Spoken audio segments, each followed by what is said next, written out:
네, 안녕하십니까. 대장간입니다. 오늘은 연료 첨가제 감로늘박 요거에 대해서 좀 얘기를 해보겠습니다.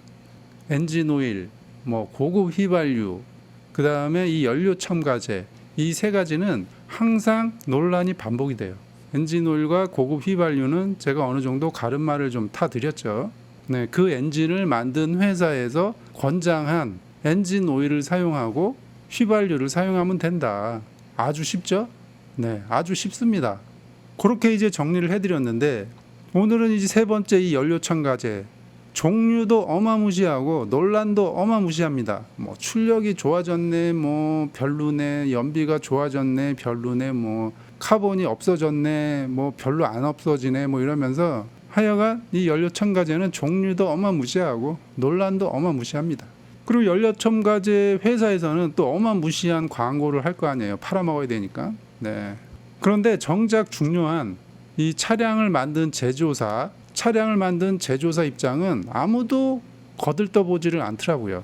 내가 엔진을 만들어서 이 엔진의 특성을 내가 제일 잘 아는데 엔진을 만든 나한테는 하나도 물어보지 않고 주들끼리 제3자끼리 출력이 어떻고 연비가 어떻고 청소가 되네 마네 이러고 있는 거예요 지금. 네.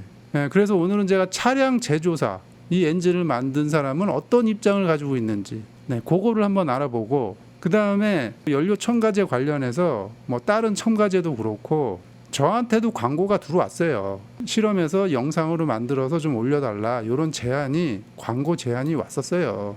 요거는 이제 예전에 있었던 일이니까 가볍게 광고 제안에 관한 얘기도 해드리겠습니다. 자, 우선 이 차량 제조사 입장을 한번 보면 이 H사 이 자동차를 만드는 이 H사는 이 첨가제에 대해서 어떤 입장을 가지고 있는지. 자, 지정된 연료 외에 다른 연료와 혼합 금지. 그 다음 불량 연료, 미검증된 연료 또는 첨가제 등을 사용하면 연료 탱크 오염, 연료 펌프 손상, 연료 필터 조기 막힘, 엔진과 배출가스 점화 장치가 손상될 수 있다. 요게 H사의 그 첨가제에 관한 입장이에요. 자, 또 다른 C사의 입장을 보겠습니다. 여기에 보면 부적절한 연료 첨가제를 넣을 경우 엔진 및 촉매 변환 장치가 심각한 손상을 입을 수 있다. 부적절한 연료 첨가제를 넣을 경우 엔진 및 촉매 변환 장치가 심각한 손상을 입을 수 있다. 요게 내연기관을 만든 회사의 입장이에요. 그래서 이 제조사, 엔진을 만든 회사의 입장은 그냥 지정된 연료 외에 첨가제 넣지 마라. 엔진과 촉매가 손상 가능성이 있다.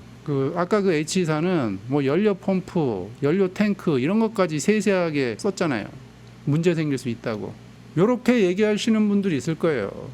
몇 번 넣었는데 이상 없던데 그거는 님 차가 이상이 없는 거고, 그리고 이 차량 자체에 내구도가 있는데 내구력, 이 부품들도 각 특성에 맞게 내구도가 있어요. 그러니까 한 번 넣었다 그래서 연료 펌프가 손상되고 그러지 않죠. 내구도가 있는데 두 번 넣었다 그래서 고장나고 그러지 않아요.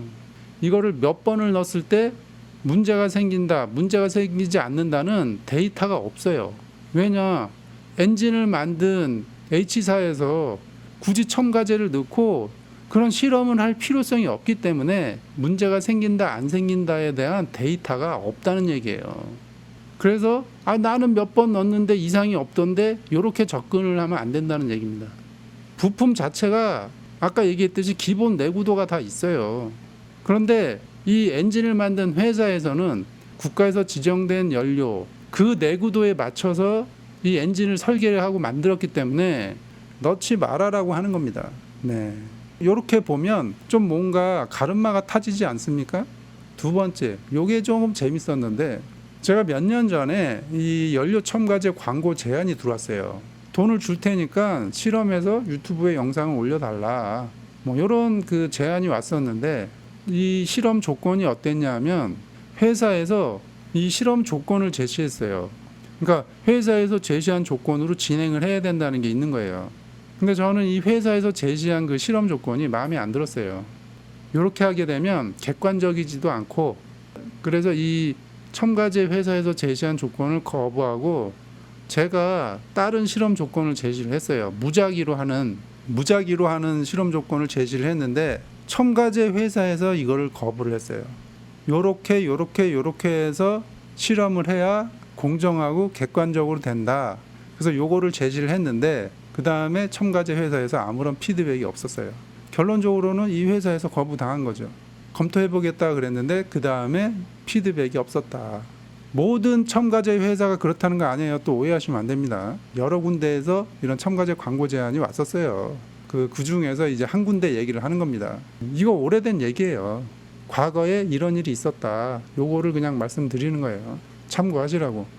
그래서 뭐 연료 첨가제에서 정리를 좀 해드리면 연료 첨가제 회사의 입장과 소비자의 입장이 아닌 엔진을 만든 회사의 입장을 보면 이 차량 제조사는 첨가제의 효능, 뭐 출력이 어떻다, 뭐 연비가 어떻다, 세척력이 어떻다 이게 문제가 아니고, 이런 출력, 연비, 세척력 뭐 이런 게 문제가 아니고 차량 제조사는 뭘 걱정하냐면 이 부작용을 우려하는 거예요.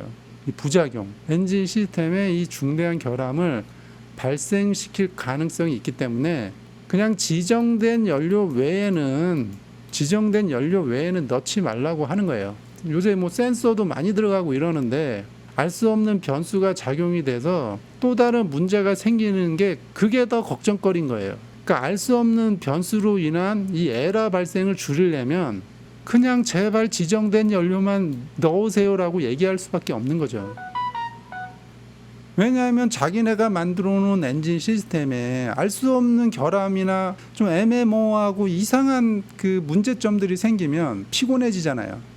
그래서 차량 제조사는 자기들이 만들 때부터 테스트할 때까지 사용된 연료, 엔진 오일, 미션 오일 이런 거를 넣으라고 하는 거예요.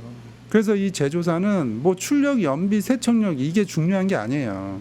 새로운 물질이 추가될 때마다 변수가 발생될 수 있기 때문에 그러는 거예요. 그 부작용을 가장 크게 우려를 하는 겁니다. 부작용.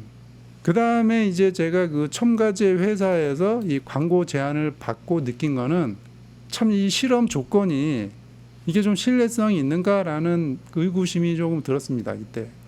제가 실험 조건을 다시 제시를 했더니 그거에 대해서는 아무런 피드백이 없었단 말이에요.